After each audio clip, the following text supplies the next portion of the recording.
Από τη μαστογραφία πήγαμε στο ultrasound, από το ultrasound πήγαμε στο MRI, από το MRI στη βιοψία.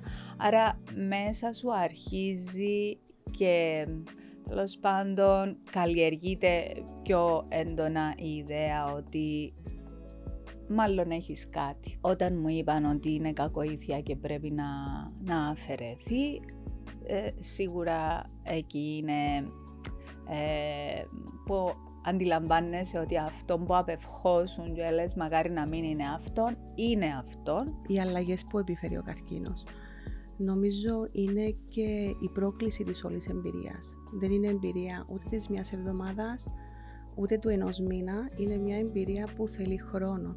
Να μην ξεχνούμε πόσο πολύτιμος είναι ο χρόνος που μας δίδεται σε αυτήν τη γη. Να μην το σπαταλούμε άδικα.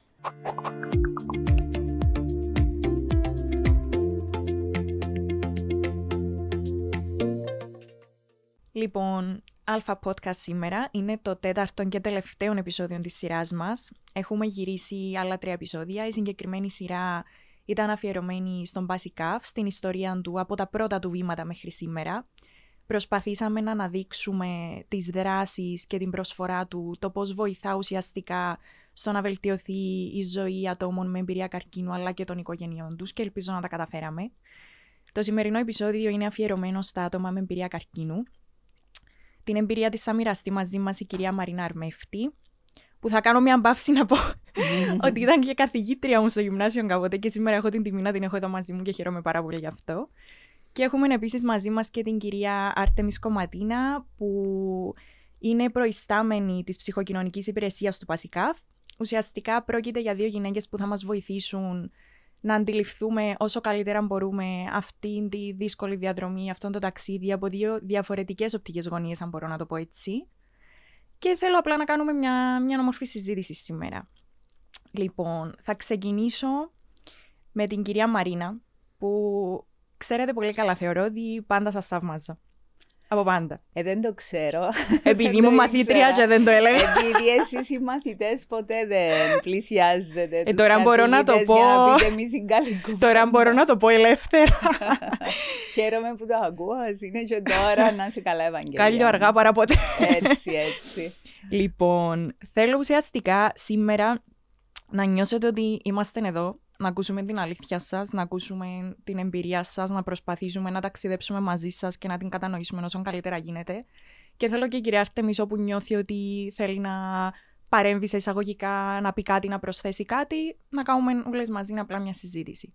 Θα ήθελα να ξεκινήσω λέγοντας λίγα λόγια, να μας πείτε λίγα λόγια για το πώς ουσιαστικά αλλάζει η καθημερινότητα ενός ατόμου που βιώνει αυτή την εμπειρία και πώς αλλάζει και η καθημερινότητα των οικείων του, της οικογένειας του, των κοντινών του προσώπων. Ναι. Καταρχήν να σε ευχαριστήσω για την πρόσκληση. Εγώ σας ευχαριστώ. Και τον Μπασικάφ. Να πω ότι είναι μεγάλη ευθύνη να αναλάβω να δώσω εγώ την εικόνα. Ίσως να μην είμαι πολύ αντιπροσωπευτικό δείγμα, διότι κάθε περίπτωση είναι διαφορετική. Υπάρχουν περιπτώσεις πιο απλές, υπάρχουν περιπτώσεις πιο δύσκολες. Εντάξει, εγώ θεωρώ τον εαυτό μου αρκετά τυχερό, διότι διαγνωστικά νωρίς, και εδώ να τονίσουμε και τη σημασία της πρόληψης.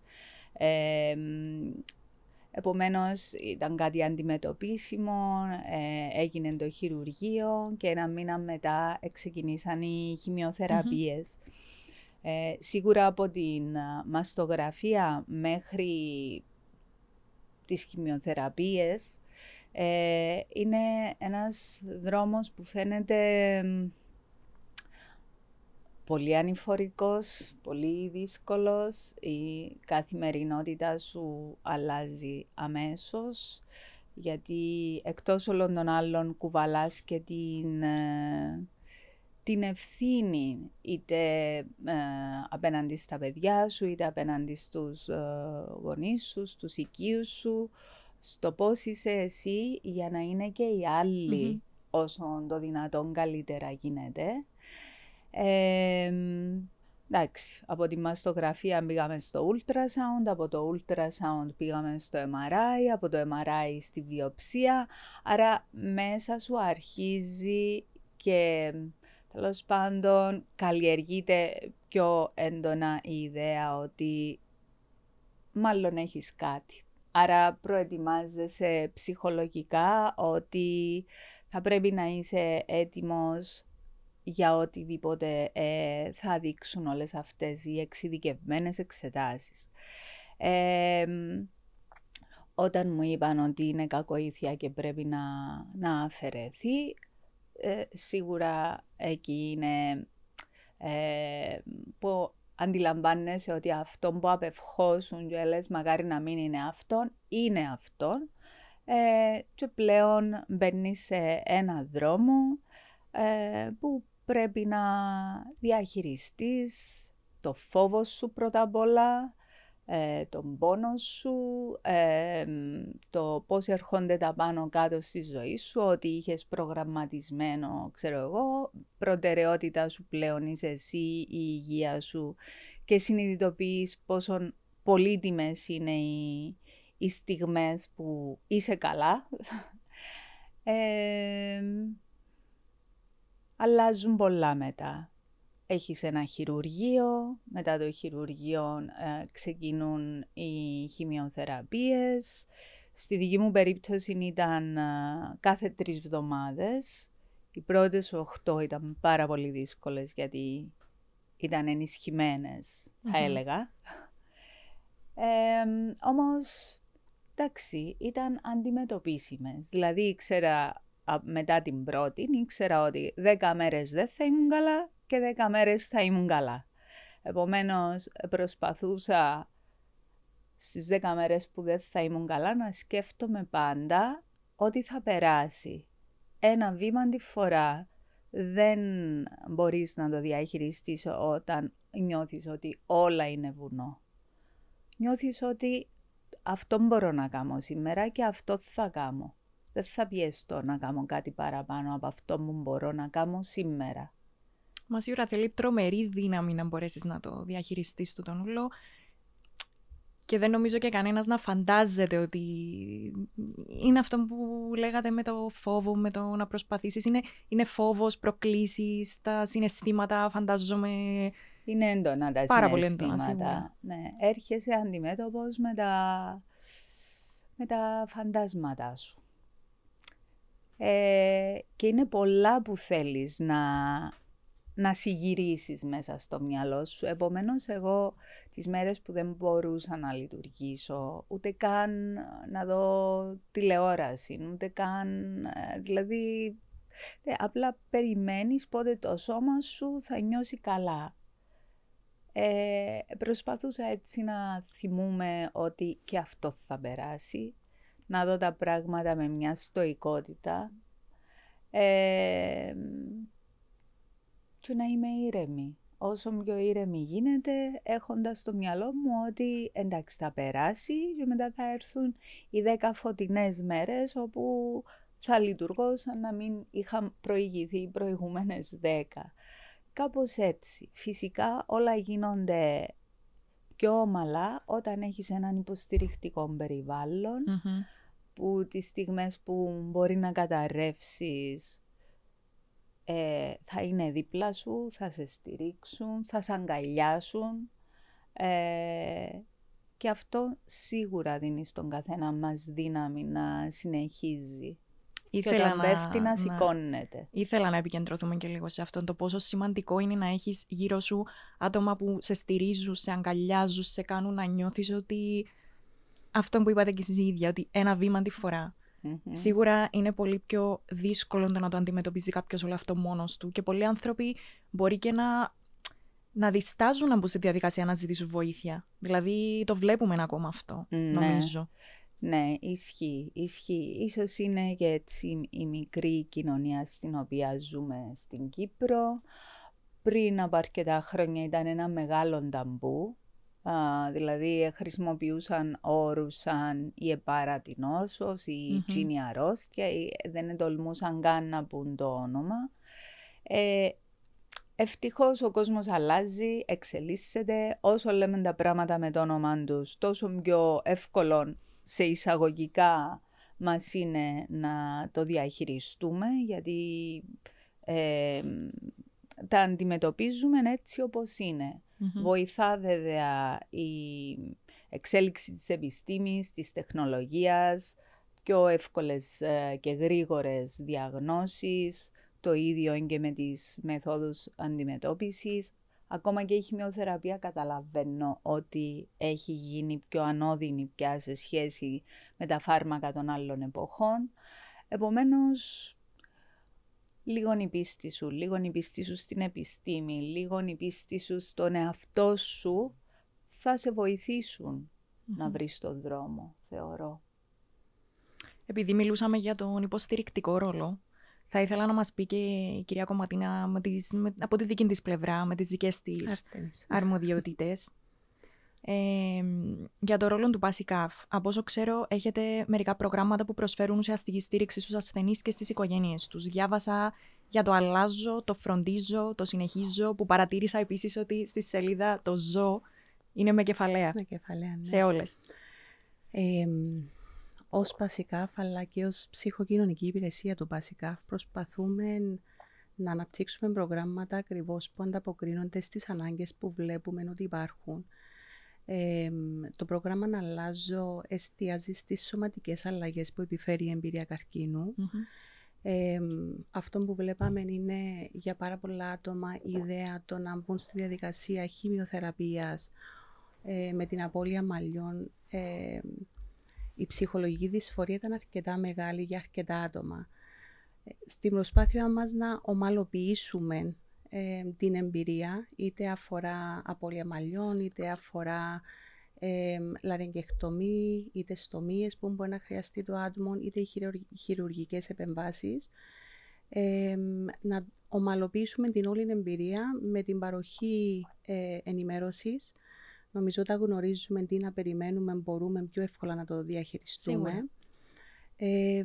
Και επίσης με κάποιες πρακτικές λύσεις. Επομένως, για την απώλεια μαλλιών προσπαθούμε να έχουμε μοντέρνες ποιοτικές περούκες, τις οποίες δανείζουμε δωρεάν σε όσα άτομα το χρειάζονται. Έχουμε συνεργασίες με άτομα, εταιρείες που φέρνουν τα αναλώσιμα στομίες κτλ. Επομένως πάλι μπορούμε να καθοδηγήσουμε το άτομο για να μπορεί να τα λαμβάνει. Και νομίζω η ενημέρωση γενικότερα βοηθά πάρα πολύ στο να μπορούμε να ξέρουμε τι να περιμένουμε και τι μπορούμε να κάνουμε μέσα σε μια αλλαγή που έχουμε να χειριστούμε. Αναφερθήκατε πριν στις αλλαγές και νομίζω οι αλλαγές είναι πάρα πολλές. Μαζί με τις σωματικές. Η ενημέρωση, η καθοδήγηση, η στήριξη ομαλοποιεί την όλη εμπειρία. Και αυτός είναι και ο στόχος μας. Τα προγράμματα μας είναι αρκετά, αυτό είναι ένα από τα κομματάκια, αλλά θα ήθελα έτσι να μείνουμε λίγο, επειδή είπε πάρα πολλά ουσιαστικά πράγματα η Μαρίνα προηγουμένως, οι αλλαγές που επιφέρει ο καρκίνος. Νομίζω είναι και η πρόκληση της όλης εμπειρίας. Δεν είναι εμπειρία ούτε της μιας εβδομάδας, ούτε του ενός μήνα. Είναι μια εμπειρία που θέλει χρόνο. Απαιτεί χρόνο, απαιτεί ενέργεια και χρειάζεται να μπορούμε να βρούμε τον τρόπο, τον δικό μας τον τρόπο, να το διαχειριστούμε. Νομίζω ότι δεν υπάρχει συγκεκριμένος τρόπος που να είναι για όλους τους ανθρώπους ο ίδιος. Ισχύει. Ο καθένας είναι... Είμαστε όλοι διαφορετικοί. Και πάρα πολύ συχνά νομίζω το κλειδί είναι να δώσουμε χώρο και χρόνο του εαυτού μας να επεξεργαστούμε μια εμπειρία. Και μιλώ για όλους μας. Όταν είμαστε αντιμέτωποι με μια δυσκολία, χρειάζομαστε τον χρόνο μας για να μπορούμε να βρούμε τα πατήματα μας και να προχωρήσουμε στη διαχείριση. Και με κάθε δύσκολη εμπειρία, νομίζω σίγουρα η Μαρίνα ίσως να το βίωσε. Πρέπει να είσαι δυνατός, πρέπει να σκέφτεσαι θετικά. Δεν μπορούμε από τη μια μέρα στην άλλη. Και νομίζω και το υποστηρικτικό δίκτυο είναι σημαντικό να το κατανοήσουμε αυτόν, είτε είμαστε φίλοι, είτε είμαστε επαγγελματίες υγείας ή μέλη της οικογένειας. Νομίζω όταν έχουμε ένα δικό μας άτομο που αντιμετωπίζει μια δυσκολία, θέλουμε άμεσα να τον βοηθήσουμε. Ενώ ο άνθρωπος θέλει χρόνο. Του είναι απόλυτα φυσιολογικό να αισθάνεται και φόβο, αβεβαιότητα, άγχος και πάρα πολλά άλλα συναισθήματα. Και θέλουμε χώρο. Αυτό θα έλεγα. Δεν είναι τόσο εύκολο να είμαστε θετικοί από τη μια στιγμή στην άλλη ή να μπούμε στην αντιμετώπιση από τη μια στιγμή στην άλλη. Χρειαζόμαστε χρόνο να επεξεργαστούμε τι μας συμβαίνει, να κατανοήσουμε τι μας συμβαίνει, για να μπορέσουμε να βρούμε και τους ανάλογους μηχανισμούς να διαχειριστούμε την όλη κατάσταση. Νομίζω ότι, επειδή εντάξει, εγώ εβίωσα το από την πλευρά του να έχω δικό μου άτομο. Ισχύει ότι εκείνη τη στιγμή θέλεις απλά να πεις του άλλου κάτι για να τον κάνεις. Λέει στα τούτα να είσαι δυνατός, να νιώσεις. Σίγουρα είναι εύκολο για τον άλλο. Δηλαδή, μετά από τον όλο το ταξίδι, νομίζω βλέπεις τα διαφορετικά. Και η οικογένεια, και εκεί, και το ίδιο το άτομο εννοείται. Είναι έναν τεράστιο ταξίδι, δύσκολο, όπως και να το κάνουμε. Δηλαδή, εμείς που είμαστε που την έξω πλευρά μπορούμε μόνο να φανταστούμε, ας πούμε. Αν σκεφτούμε ότι από τη μια στιγμή στην άλλη σταματά όλη η καθημερινότητα όπως την ξέραμε. Αλλάζουν τα πάντα. Διότι είναι οι εξετάσεις που ανάφερε και η Μαρίνα, MRI, μαστογραφίες, βιοψίες. Επομένως, επηρεάζεται η εργασία. Δηλαδή από τη μια στιγμή στην άλλη δεν μπορεί το άτομο να δουλέψει. Αν κάποιος είχε κάποιον συγκεκριμένο ρόλο στο σπίτι, να φέρνει παιδιά στα ιδιαίτερα κτλ., ξαφνικά δεν μπορεί, διότι είτε κάνει τις εξετάσεις, είτε πρέπει να μπει σε μια διαδικασία θεραπείας. Πάρα πολλές αλλαγές σε πολύ μικρό χρονικό διάστημα. Εδώ θέλω να ανοίξω μια παρένθεση και να πω ότι επειδή όντως όλα γίνονται από τη μια στιγμή στην άλλη, κάποιες φορές το άτομο μπορεί να νιώθει και ενοχή που δεν μπορεί να λειτουργήσει όπως λειτουργούσε προηγουμένως. Όμως πρέπει να καταλαβαίνουμε ότι ειδικά ως μητέρες δικαιούμαστε και να νοσήσουμε. Δικαιούμαστε να το περάσουμε όσο πιο ανώδυνα γίνεται. Το λέω αυτό όχι τόσο από τη δική μου εμπειρία, όσο συνομιλώντας με άλλες κοπέλες με εμπειρία καρκίνου, ίσως με πιο μικρά παιδάκια, ίσως με άλλες υποχρεώσεις, που βλέπω πόσο δυσκολεύονται να διαχειριστούν αυτήν την ενοχή, ότι δεν μπορούν να λειτουργήσουν όπως λειτουργούσαν μέχρι εκείνη τη στιγμή. Και τούτο είναι ένα κομμάτι που είναι καλό να το συζητήσουμε, ενώ όποιος το νιώθει, να το συζητήσει, να μην το κρατά μέσα του ως ένα βάρος που τον γεμίζει έτσι με ακόμα πιο πολύ ενοχή. Γενικά νομίζω εν τούτον που είπα πριν, ότι μπορεί αρκετός κόσμος να διστάζει, να ανοιχτεί, δεν μπορεί να με ξέρει πώς να το συζητήσει, για μια πρωτόγνωρη εμπειρία. Αλλά σίγουρα παίζει ρόλο και τούτον, ας πούμε, μπορεί να νιώθει περίεργα που τη μια στιγμή στην άλλη, ας πούμε, άλλαξε η ζωή μου τώρα, πώς να το αντιμετωπίσω το πράγμα. Αλλά σίγουρα, το να έχεις άτομα που μπορείς να μιλήσεις, να ανοιχτείς, είναι πάρα πολύ σημαντικό. Δεν μπορείς να κάνεις τα πράγματα ακριβώς όπως τα έκανες πριν. Σίγουρα. Επομένως, είτε μιλάμε για έναν άντρα ο οποίος εργαζόταν, έχει σχέση σίγουρα και με το εισόδημα του και πώς επηρεάζεται και πώς μπορεί να στηρίξει την οικογένεια του, ή μια μαμά η οποία είχε να αναλάβει μεγαλύτερο φροντιστικό ρόλο στο σπίτι. Χρειάζεται χρόνο, και η ενοχή που ανάφερες προηγουμένως, Μαρίνα, νομίζω είναι όμορφο που το έφερες, διότι είναι κάτι το οποίο ακούμε συχνά. Δηλαδή, δεν είμαι το ίδιο, δεν μπορώ να κάνω αυτά που έκανα, δεν μπορώ να τους μαγειρέψω. Η ενοχή το ότι κουράζει τον άλλο, διότι κάποιος άλλος θα πρέπει να αναλάβει ίσως περισσότερες ευθύνες. Και είναι όλα αυτά τα ζητήματα που πράγματι βοηθά το να έχεις υποστήριξη. Εδώ έρχεται και ο ρόλος των ψυχολόγων μας που παρέχουν στήριξη, δίνουν το χώρο για να εξερευνήσουμε κάποια συχνά συναισθήματα. για να μπορεί και το άτομο να έρθει στο σημείο και να πει ακριβώς, ξέρεις, χρόνος δικός μου, πρέπει να το αντιμετωπίσω και έχω το δικαίωμα να φροντίσω τον εαυτό μου. Εντάξει, σιγά σιγά όσον και σε κάποια άρνηση να βρίσκονται ίσως κάποια μέλη της οικογένειας, διότι καμιά φορά δεν είναι από σκληρότητα, αλλά από αμηχανία, από άρνηση στο να δεχτούν ότι το άτομο που έχουν δίπλα τους αλλάζει. Είναι και ο φόβος νομίζω, επειδή εγώ ας πούμε τούτον ένιωθα τότε που εγώ είχα τη γιαγιά μου. Δηλαδή με το που το είχα ακούσει, ας πούμε, έπιασε με το πράγμα που λέω, Παναγία μου. Μέχρι να μάθεις να το... Μπορεί πλέον να λέμε τα πράγματα περισσότερο με το όνομα τους. Ισχύει ότι παλιά ήμασταν μια ακόμα πιο μικρή κοινωνία που πλέον εγώ χαίρομαι που μπορούμε να τα συζητούμε περισσότερο, που μπορούμε να δίνουμε φωνή, ας πούμε. Δηλαδή είναι πάρα πολύ σημαντικό. Αλλά ισχύει ότι τότε θυμούμε τα συναισθήματα, αλλά και ήταν χτες. Ναι, σίγουρα. Όπως θα κάνει το ταξίδι του σε αυτήν την περιπέτεια και την εμπειρία το άτομο το οποίο έχει να αντιμετωπίσει τον καρκίνο, έτσι και η οικογένεια με υπευθυνότητα θα πρέπει να αναλάβει το δικό της ρόλο. Ακριβώς. Να τον στήσει σωστά.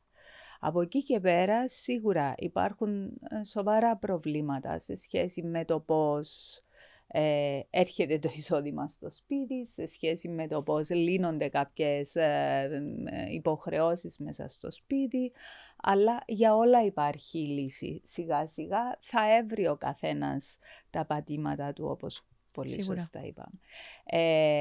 Από εκεί και πέρα ο άνθρωπος πρέπει να βρίσκει διεξόδους που να παίρνουν το μέσα του ένα βήμα παραπέρα. Να μην βουλιάζει μέσα σε εκείνον που του συμβαίνει. Πολλές φορές κάποια άτομα μπορεί να τα βοηθήσει η άσκηση. Όταν μπορείς απλά να περπατάς ή να κολυμπάς ή αν μπορείς να κάνεις μια ποδηλασία ή αν μπορείς να κάνεις, ξέρω εγώ, υπάρχουν γυναίκες ή και άντρες που τους αρέσει η μαγειρική, ζαχαροπλαστική ή να ζωγραφίζουν, να γράφουν. Επομένως, είναι πολύ σημαντικό να βρεις διεξόδους, να εκτονώσεις το μέσα σου και να αφήσεις τη δημιουργικότητα σου ή την ενέργεια σου να ανθίσει με κάποιον τρόπο. Όπως λέγαμε, όλα τα συναισθήματα είναι φυσιολογικά και είναι φυσιολογικό να υπάρχει και η ψυχολογική δυσφορία. Όμως σίγουρα δεν μπορεί να μείνει εκεί ο άνθρωπος και αναμένουμε μια ομαλή προσαρμογή. Σίγουρα το πώς θα προσαρμοστεί έναν άτομο εξαρτάται από αρκετούς παράγοντες. Όμως ακριβώς όπως λέμε, το να μπορεί ο άνθρωπος να βρει τους μηχανισμούς διαχείρισης είναι σημαντικό. Και για τον κάθε άνθρωπο είναι κάτι διαφορετικό το τι χρειάζεται. Είτε είναι μια ελαφριά γυμναστική, είτε είναι το γράψιμο. Υπάρχουν πάρα πολλοί τρόποι που μπορεί και το άτομο να χρησιμοποιήσει για να βοηθήσει τον εαυτό του, αλλά έχει να βρει νόημα μέσα στην εμπειρία για τον ίδιο. Και είναι μια διαδικασία αυτή. Πολλές φορές, όπως είπα και προηγουμένως, είναι και ο ρόλος και της ψυχολογικής στήριξης, όπου παρέχουμε το χώρο και το χρόνο για να μπορέσει και το ίδιο το άτομο να βρει αυτούς τους μηχανισμούς. Αρκετά άτομα ήδη έχουν μηχανισμούς που αξιοποιούν και κάποια άλλα άτομα είναι τόσο έντονη καθημερινότητα που ακούμε πάρα πολύ συχνά άτομα δεν είχαν το χρόνο για την αυτοφροντίδα, δεν είχαν τα χόμπις τους, δεν είχαν το περιθώριο να έχουν κάποιες δραστηριότητες που τους βοηθούσαν. Επομένως, είναι και μια περίοδος εξερεύνησης. Πολλές φορές έχουμε άτομα που να ξεκινήσουν και κάτι καινούριο που θα τους βοηθήσει μέσα από αυτή την εμπειρία να σταθούν. Στην περίπτωση τη δική σου, παίρνω το θάρρος τώρα να σου μιλήσω στον ελληνικό, γιατί Εννοείται. για να είμαι ειλικρινής, γνωριζόμαστε τόσα χρόνια, ναι. Έστω και αν χαθήκαμε. Νομίζω πάντα βλέπαμε μια την άλλη παρά το ότι χαθήκαμε. Ναι, όντως. Στη δική σου περίπτωση, μέσα από την εμπειρία σου, βρήκες έμπνευση και δύναμη, να μπορώ να το πω έτσι, να εκφραστείς δημιουργικά. Mm-hmm. Μιας και συζητούσαμε για τις δραστηριότητες και πώς θα βρει ο καθένας τον τρόπο να κάνει κάτι δικό του. Πρόσφατα δημοσίευσες μια συλλογή ποιημάτων βασισμένη στη δική σου διαδρομή. Mm-hmm. Το ονόμασες το Υμενόπτερο, το λέω σωστά. Ναι. Υπάρχει κάποιος συμβολισμός πίσω από αυτόν το όνομα? Βεβαίως υπάρχει, διότι η μενόπτερα είναι τούτα τα μικρά έντομα με τα πολύ λεπτά φτερά. Χαρακτηριστικότερον των εντόμων αυτών είναι η μέλισσα. Που αν η μέλισσα ήξερε πόσο δυσανάλογα μεγάλο είναι το βάρος της σε σχέση με το πόσο λεπτά είναι τα φτερά της, δεν θα μπορούσε να πετάξει. Αλλά αυτά τα λεπτεπίλεπτα και εύθραυστα φτερά, παρόλα αυτά την κάνουν όχι μόνο να πετάξει, αλλά να βοηθήσει και τη φύση ολόκληρη με τη δουλειά που κάνει μέσω της επικονίασης. Επομένως, ναι, υμενόπτερο, διότι παρά την ευθραυστότητα μας, μπορούμε να πετάξουμε, μπορούμε να λειτουργήσουμε με έναν τρόπο δημιουργικό, δυναμικό, βοηθώντας επίσης και το όλον περιβάλλον, αλλά ήταν περισσότερο έναν υπαρξιακό ταξίδι. Να πω ότι, εντάξει, εγώ γράφω από μικρή. Είναι η δεύτερη ποιητική συλλογή η οποία έχω δημοσιεύσει. Το γράψιμο όντως με βοήθησε πάρα πολύ να βρω, θα τολμούσα να πω, και τον εαυτό μου και τον προσανατολισμό μου μέσα στη ζωή και μέσα στον κόσμο. Αλλά στην προκειμένη περίπτωση, ενώ είχα σχεδόν έτοιμη την συλλογή προς έκδοση, προέκυψε η εμπειρία του καρκίνου. Έτσι, περίπου η μισή συλλογή είχε να αλλάξει, διότι καινούργια συναισθήματα έπρεπε να αντιμετωπιστούν, να εκτονωθούν. Δεν ήταν επισκοπού για να μπουν στη συλλογή, αλλά αφού είναι μέρος της ζωής μου η γραφή, έτσι είδα ότι πέραν από αυτήν τη συναισθηματική εκτόνωση, υπήρχε ίσως και μια αξία στο να είναι δημοσιευμένα και να έχουν εκδοθεί μέσα στην όλη συλλογή. Εξάλλου, εντάξει, η ποίηση είναι σίγουρα έναν σημαντικό μέσο συνάντησης με τον εαυτό μας. Επομένως, ναι, εγώ νιώθω ευγνώμων γιατί είχα τούτη τη διέξοδο να συνομιλήσω με τον εαυτό μου μέσω της γραφής. Με αφορμή αυτό να πω ότι έτσι σε ένα πειραματικό στάδιο με κάποιες φίλες που είχαμε μοιραστεί την εμπειρία του καρκίνου, είχαμε συναντηθεί και είχαμε κάνει έτσι έναν μικρό, θα το έλεγα άτυπα, σεμινάριο δημιουργικής γραφής, θέλοντας να τις μοιήσω μέσα στο πόσο να απελευθερώνεται ο άνθρωπος διαμέσου της γραφής και όντως η δυναμική που αναπτύσσεται όταν έχεις κάτι κοινό να μοιραστείς, τόσο δύσκολο, είναι πολύ μεγάλη και πολύ σημαντική. Θα ήθελα κάπου εδώ να διαβάσω έναν απόσπασμα, να δεις αν είχα καλή καθηγήτρια. Ναι, παρόλο που δεν θα σε βαθμολογήσω. Δεν πειράζει, καλύτερα. Τελειώσαμε πλέον με αυτά. Και μετά να το σχολιάσουμε, να μας πεις λίγο το συμβολισμό του. Ευχαριστώ, Ευαγγέλη. Ονομάζεται 18η ημέρα. Όχι, ονομάζεται δέντρο. Αλλά ο χαρακτηριστικός στίχος είναι η 18η ημέρα. Ναι. Λοιπόν, τη 18η ημέρα μεταμορφώθηκα σε δέντρο. Έπεσαν φύλλα τα μαλλιά μου. Η ρίζα βάθινε. Περνούσαν από μπροστά μου όλοι οι ξεχασμένοι φόβοι μου και μου βγάζαν τη γλώσσα. Λιγάω, στέκομαι, αντιστέκομαι. Δέχομαι το ράπισμα των ερωτηματικών και των άστρων των ψήθυρο. Ανθίζω εκτάκτος στο κελάιδισμα από προσανατολισμένων αποδημητικών. Ο ίσκιος μου μεγαλώνει για όσα πριν δεν χώραγαν. Με σιωπή και ακινησία γίνομαι το πιο μακρύ ταξίδι μου. 18η μέρα λοιπόν. Ναι. Για όσους δεν γνωρίζουν. Για όσους δεν γνωρίζουν, τη 18η μέρα περίπου πέφτουν τα μαλλιά μετά τη χημειοθεραπεία. Δηλαδή δεν πέφτουν αμέσως, όπως νομίζει ο πιο πολλής κόσμος, αλλά μετά από 18 μέρες φαίνεται έντονα η τριχόπτωση. Είναι όντως μια πολύ σημαντική αλλαγή στο σώμα του ανθρώπου, στον άνθρωπο, γιατί είναι πρόσωπο, κοιτάς τον εαυτό σου στον καθρέφτη και είναι τόσο εμφανές πλέον. Ναι, όταν εγώ εβίωσα την εμπειρία, παρόλο που είχα προληπτικά κόψει τα μαλλιά μου πάρα πολύ κοντά, εν τούτης το να γεμίζουν τα χέρια με τούφες ήταν όντως συγκλονιστικό. Επομένως, αντί να μείνω και να βυθιστώ, εγώ εδραπέτευσα στον κόσμο όπου όλα γίνονται μέσω της ποίησης. Έφτιαξα το δικό μου σύμπαν και ένιωσα ότι όντως μεταμορφώνομαι σε δέντρο. Πέφτουν τα μαλλιά όπως τα φύλλα, αλλά παρόλα αυτά η ρίζα βαθαίνει. Αυτή η ακινησία στην οποία σε καθυλώνει η ασθένεια, δηλαδή το ότι πρέπει να είσαι στο κρεβάτι, δεν μπορείς να κινηθείς όπως συνήθιζες, ένιωθα ότι όντως μεταμορφωνόμουν σε δέντρο και λόγω της ακινησίας. Μπορεί να δέχεσαι το ράπισμα των ερωτηματικών του τύπου γιατί. Το γιατί σε μένα, για να είμαι ειλικρινής, δεν το είπα ποτέ. Γιατί ένιωθα πάντα ότι είμαι ένας αριθμός και σύμφωνα με τις στατιστικές μπορεί να μου τύχει και εμένα. Το οτιδήποτε. Επομένως, ναι, ήταν άλλα τα γιατί.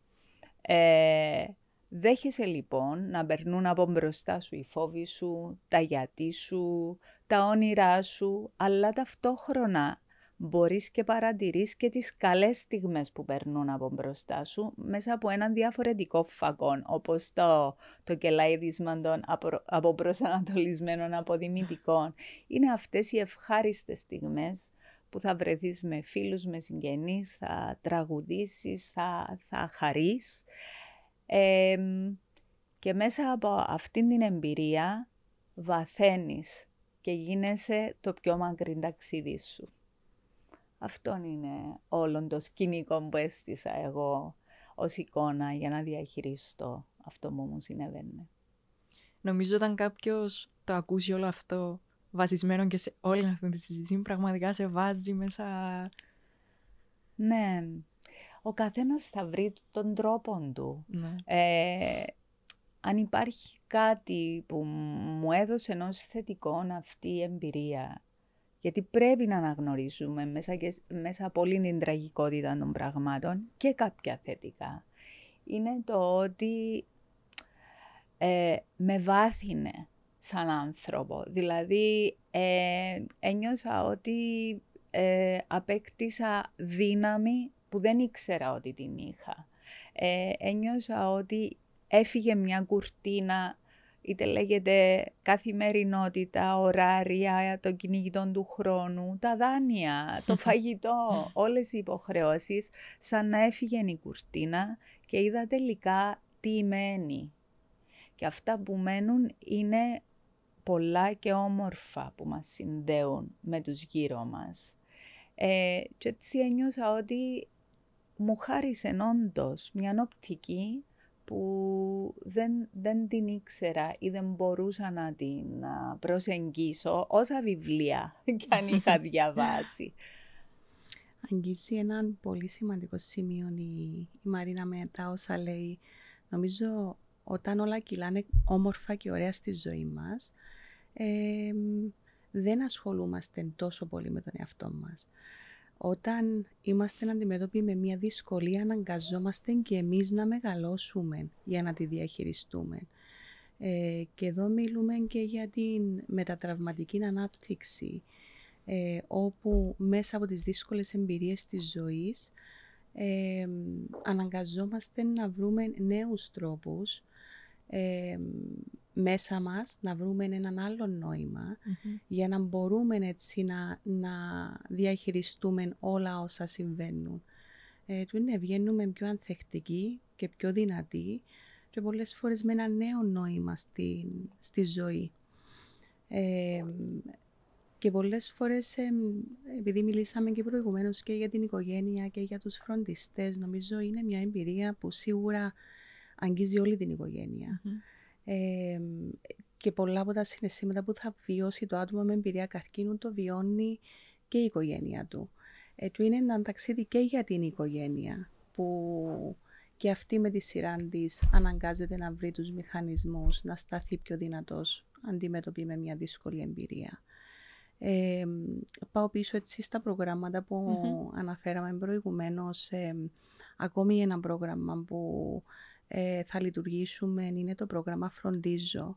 Ακριβώς θέλαμε να δώσουμε περισσότερη στήριξη στα μέλη της οικογένειας, στους φροντιστές, που πολλές φορές αφήνουν τις δικές τους ανάγκες λίγο στο πλευρό στην προσπάθεια τους να στηρίξουν τον άνθρωπο τους.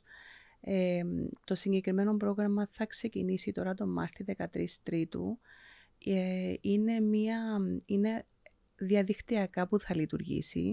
Η πρώτη μας δράση που θα είναι εξ ολοκλήρου διαδικτυακά, ακριβώς για να δώσουμε πρόσβαση, είτε μιλούμε για τα παιδιά, είτε μιλούμε για συντρόφους, γονείς, το να μπορούν να έχουν πρόσβαση σε εμάς, σε σωστές πληροφορίες, αλλά και σε στήριξη. Είναι 2 φορές το μήνα, οπότε αν πληροφορίες υπάρχουν και στην ιστοσελίδα του Πασικάφ. Και σίγουρα νομίζω ακόμη ένα στάδιο που βοηθά το να έχουμε στήριξη είναι και μετά τη θεραπεία.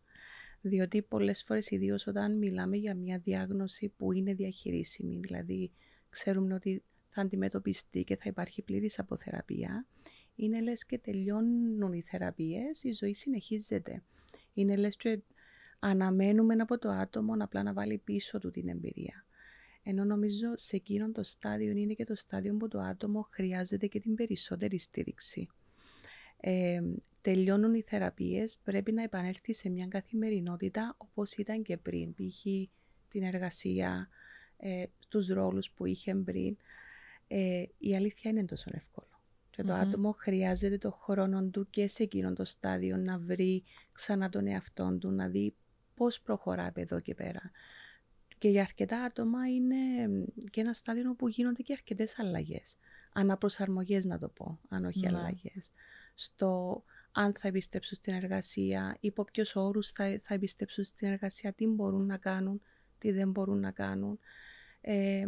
Το πόσες ευθύνες είχαν στην καθημερινότητα τους, αν θα συνεχίσουν με τον ίδιο ρυθμό ή αν θα κάνουν κάποιες προσαρμογές.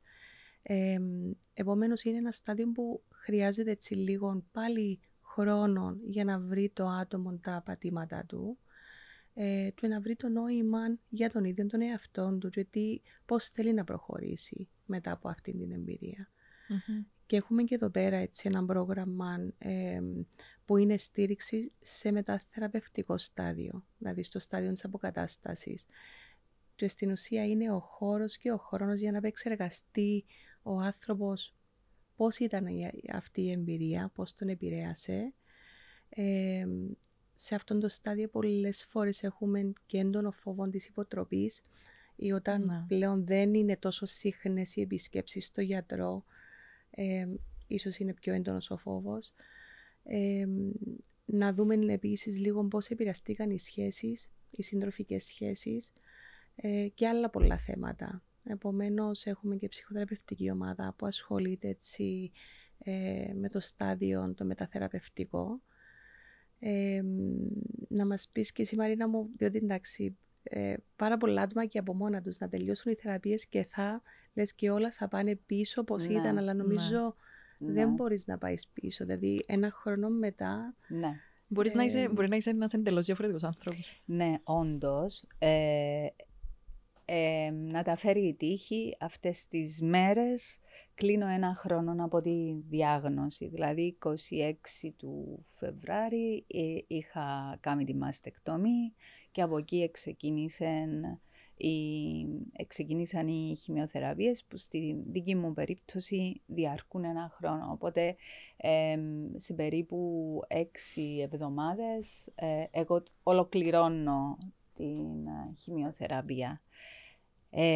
Η αλήθεια είναι ότι ναι, κάνω όνειρα για αυτόν το μετά, διότι η ζωή σου μπαίνει σε μια, αν όχι καθηλωτική μπαύση ρε παιδί μου, απλά ρίχνεις τους ρυθμούς σου, αναβάλεις πράγματα γιατί αυτόν το διάστημα είναι η προτεραιότητα, είσαι εσύ και οι θεραπείες να πάνε καλά. Τρομάζει λίγο το μετά, όντως, γιατί σίγουρα δεν έχεις ένα μαγικό ραβδί να πας πίσω και όλα να λειτουργούν σαν να μην έγινε τίποτε, σαν να ήταν μια παρένθεση που απλά έκλεισε. Αυτή η παρένθεση έχει αφήσει το αποτύπωμα της πάνω σου, κυρίως στο ψυχισμό σου. Επομένως, είναι μια περίοδος που θεωρώ ότι σε έχει κάνει πιο σοφόν, έτσι ώστε αυτή η ευκαιρία που σου δίνεται, γιατί ζούμε στο 2025 και μπορούμε να έχουμε ζωή μετά από αυτό, να το διαχειριστούμε όσο πιο σοφά γίνεται. Θα πρέπει ίσως και κάποια βαρύδια του παρελθόντος να φύγουν. Αν αυτό το βαρύδι ήταν η δουλειά σου, θα πρέπει να το επαναδιαπραγματευτείς μέσα στο μυαλό σου, να το επανεξετάσεις. Μήπως τελικά αυτή η δουλειά σου κάνει πιο πολύ κακό, παρακαλώ. Μήπως ήταν κάποια άτομα στον περίγυρο σου. Θα πρέπει ούτως ή άλλως όλα μπαίνουν επιτάπητος και θα πρέπει να επανεξεταστούν. Επομένως, θα πρέπει να προχωρήσεις σε αυτήν την επανεξέταση με υπευθυνότητα, με σοβαρότητα, χωρίς φόβο, διότι από εκεί και πέρα έχεις το χρόνο να ξαναζήσεις, να ξαναπιάσεις τη ζωή σου από την αρχή και να κάνεις όσο πιο σωστές επιλογές μπορείς για σένα πλέον. Δεν ξέρω κι εσείς που την εμπειρία σας, Άρτεμις, νομίζω ότι έχετε δει περιπτώσεις που έχουν καταφέρει να θέσουν τη ζωή τους και τον εαυτό τους σε πιο σωστές βάσεις. Διότι ας μην γελιόμαστε, στην εποχή που ζούμε το στρες είναι τόσο πολύ και τόσο μεγάλο που συνδέεται με την εμπειρία καρκίνου από ό,τι δείχνουν και οι έρευνες. Επομένως, θα πρέπει να επανεξεταστούν όλα και να δεις αυτόν το μετά την αποθεραπεία με σοβαρότητα, υπευθυνότητα και αγάπη απέναντι στον εαυτό σου. Ναι, και θεωρώ ότι τα προγράμματα του PASICAF είναι πάρα πολύ σημαντικά, όλα έτσι όπως λειτουργούν, διότι χρειάζεται αυτή η καθοδήγηση βήμα-βήμα τόσο στο άτομο που περνά την περιπέτεια και την εμπειρία, όσο και στον περίγυρο του. Και αυτό το οποίο θα λειτουργήσει, να με υπολογίσετε, διότι ναι, και εγώ θέλω έτσι να συζητήσω και με άλλα άτομα και μαζί σας το πώς διαχειριζόμαστε τη ζωή μας μετά. Είναι σαν να ξαναγεννιέσαι ενήλικας πια και θέλεις να κάνεις όσο πιο σωστά βήματα μπορείς σε αυτόν το μετέπειτα. Και όλα τα προγράμματα μας ακριβώς προσαρμόζονται, δηλαδή η καθοδήγηση μας στο τι κάνουμε στα προγράμματα είναι τα ίδια τα άτομα με εμπειρία. Επομένως, ναι, εμείς ερχόμαστε ως επαγγελματίες και με βάση, ας πούμε, έρευνες και τη μελέτη που κάνουμε, στείλουμε ένα πρόγραμμα, αλλά καθοδηγούνται όλα από τα ίδια τα άτομα. Όταν είμαστε ευέλικτοι να προσαρμόζουμε και τη δομή του κάθε προγράμματος αναλόγως την ανατροφοδότηση που παίρνουμε από τα ίδια τα άτομα. Και μέσα σε έναν ομαδικό πλαίσιο πάντα βοηθά το μοίρασμα. Μπορεί να βλέπουμε έναν άτομο που μπορεί να μην διαχειρίζεται τόσο καλά μια κατάσταση, πάλι μαθαίνουμε το πώς δεν θα θέλαμε να διαχειριστούμε μια κατάσταση. Και από την άλλη βλέπουμε άτομα τα οποία θαυμάζουμε και από τα οποία μπορούμε να μάθουμε και κάτι καινούριο. Οπότε και η δυναμική της ομάδας είναι εξαιρετικά βοηθητική για το μοίρασμα. Όντως. Επειδή μου είχε δοθεί και στο παρελθόν η ευκαιρία να αναμειχθώ με κάποιες ομάδες, πραγματικά είναι πολύ εντυπωσιακός ο τρόπος με τον οποίο λειτουργούν αυτές οι ομάδες ατόμων με μια κοινή εμπειρία που τους δένει όμως τόσο καθοριστικά μέσα στη ζωή τους. Νομίζω είναι κάτι καινούριο για μας και για τη δική μας κοινωνία. Πολλά άτομα στην αρχή δείχνουν λίγη διστακτικότητα στο να μοιραστούν την εμπειρία τους. Ναι, είναι αυτό που λέγαμε και πριν. Ναι. Όμως όταν φτάσουν και έρθουν είναι απίστευτο το πόσο ομαλά κυλά όλο, διότι υπάρχει ένα κοινό βίωμα. Ο καθένας το βιώνει με τον δικό του τρόπο αλλά βρίσκει το κοινό και η έκφραση είναι πάρα πολύ ομαλή. Δηλαδή είδαμε τόσα άτομα που ήταν πολύ διστακτικοί στο να έρθουν και από την πρώτη στιγμή πραγματικά ένιωσαν τελείως άνετοι στο πλαίσιο. Και σίγουρα οτιδήποτε δεν είναι δεσμευτικό. Δηλαδή πάρα πολλές φορές ακούμε ή βλέπουμε μάλλον μια διστακτικότητα στο να δει κάποιος είτε ψυχολόγο ή να πάει σε μια ομάδα. Αυτό που πάντα προτείνουμε είναι να δοκιμάστε το. Αν σας κάνει, καλώς, αν δεν σας κάνει, δεν υπάρχει τίποτε δεσμευτικό και δεν υπάρχει κανένα πρέπει. Ο καθένας δοκιμάζει καινούρια πράγματα και επιλέγει αυτόν που τον βοηθά. Και μακάρι, αν κάποιος μας ακούει αυτή τη στιγμή που ίσως βιώνει κάτι τέτοιο και διστάζει για τον οποιοδήποτε λόγο, μακάρι να το τολμήσει, ας πούμε, ή να τον ενθαρρύνουμε με κάποιον τρόπο. Και κάποιος που να χρειαστεί απλά μια συμβουλευτική συνεδρία με έναν ψυχολόγο, να πάρει πέντε πράγματα από την συζήτηση και να είναι αρκετό. Πολλά άτομα το έχουν στο μυαλό τους, αν δουν κάποιον ψυχολόγο πρέπει να είναι μια μακρόχρονη διαδικασία. Εξαρτάται το τι χρειάζεται ο κάθε άνθρωπος.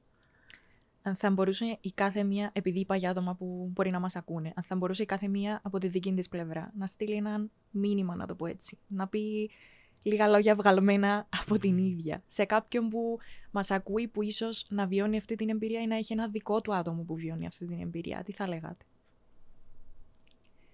Εγώ προσωπικά θα έλεγα να το μοιραστεί. Να μιλήσει με οποιοδήποτε άτομο θα μπορούσε έτσι να τον ακούσει ή να την ακούσει, γιατί το μοίρασμα πραγματικά λειτουργεί θεραπευτικά. Στα παλαιότερα χρόνια ίσως οι άνθρωποι να είχαν πιο ειλικρινείς φιλίες ή να είχαν φιλίες που άντεχαν στο χρόνο, γιατί ο τρόπος της ζωής μπορεί να ήταν διαφορετικός. Σήμερα που μπορεί να μην προλαβαίνουμε να επενδύσουμε πάνω σε φίλους, υπάρχουν και οι ψυχολόγοι που θα είναι εκεί να σε ακούσουν. Οτιδήποτε θα μπορούσε να βοηθήσει έναν άτομο να μοιραστεί το πρόβλημα, θα πρέπει να αδράξει αυτή την ευκαιρία, διότι μπροστά του θα παρουσιαστούν μηχανισμοί διαχείρισης που δεν τους είχε φανταστεί. Επίσης, εγώ θα έλεγα και κάτι άλλο. Να μην ξεχνούμε πόσο πολύτιμος είναι ο χρόνος που μας δίδεται σε αυτήν τη γη. Να μην το σπαταλούμε άδικα. Να μην κάνουμε, παρόλο που δεν μου αρέσει αυτό το να μην, αλλά όσο μπορούμε, που λέει και ο ποιητής, όσο μπορείς, που λέει ο Καβάφης. Είναι σημαντικό να διαχειριστούμε το χρόνο μας με αγάπη, με ευχαρίστηση, με καλοσύνη, με ό,τι θετικό μπορούμε να δώσουμε και να πάρουμε από αυτήν τη ζωή.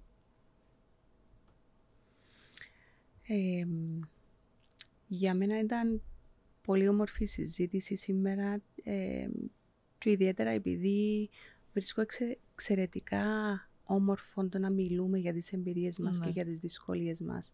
Και ακούγοντας την όλη εμπειρία της Μαρίνας, νομίζω μέσα από τη δική της ιστορία αγγίζει πάρα πολλούς ανθρώπους. Νομίζω αυτό θέλαμε κιόλας. Ακριβώς. Νομίζω το να μπορείς να μοιραστείς με τους ανθρώπους που νιώθεις εσύ άνετα, να αναζητήσεις στήριξη όπου το χρειάζεσαι. Ναι, με κάποιες δύσκολες στιγμές αναπόφευκτα τα βιώνουμε μόνοι, αλλά το να θυμόμαστε ότι δεν είμαστε μόνοι και έχουμε ένα δίκτυο γύρω μας από όπου μπορούμε να αντλήσουμε δύναμη, καθοδήγηση και στήριξη. Νομίζω είναι όμορφο να αξιοποιήσουμε ό,τι χρειαζόμαστε. Και χαίρομαι πάρα πολύ που γνώρισα τη Μαρίνα, διότι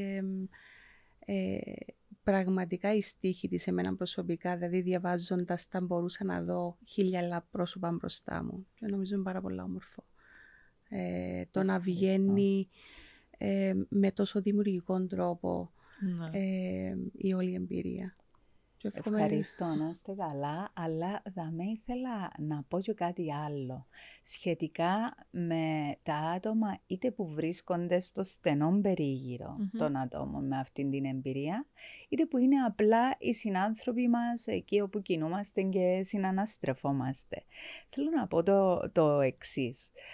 Επειδή εμέναν έτσι το αποκορύφωμα αυτής της εμπειρίας ήταν το καλοκαίρι, με την περούκα νιώθα έτσι πολύ στριμωγμένη, ήταν και η ζέστη πολύ, πολλές φορές βάζα το μαντίλι μου, ήταν εμφανές τέλος πάντων ότι επέρνουσα την εμπειρία του καρκίνου. Πρέπει να πω ότι με αντιμετώπιζαν, γιατί πέρασα και αρκετό χρόνο στην Αθήνα, στην κόρη μου κλπ. Με αντιμετώπιζαν έτσι με πολλή ευγένεια, με πολύ καλοσύνη, σε βαθμό που κάποτε κρυφογελούσα κιόλας. Και έλεγα πώς είναι δυνατόν, δηλαδή, να είμαστε έτσι όπως πρέπει να είμαστε όταν καταλάβουμε ότι ο άλλος περνά μια δυσκολία, μια περιπέτεια που είναι εμφανής. Και σκεφτόμουν, δεν μπορούμε να είμαστε έτσι. Ακόμα και όταν δεν είναι εμφανής η περιπέτεια που περνά ο άλλος. Γιατί ο καθένας κουβαλά τα δικά του, επειδή δεν φαίνεται. Ναι, δεν σημαίνει ότι δεν κουβαλά ο άλλος. Ναι, και σημαίνει ότι πρέπει να θεωρούμε ότι ο άλλος έχει πάντα τη δύναμη να αντιμετωπίσει είτε την αγένεια μας, είτε την απροθυμία μας να συνεργαστούμε.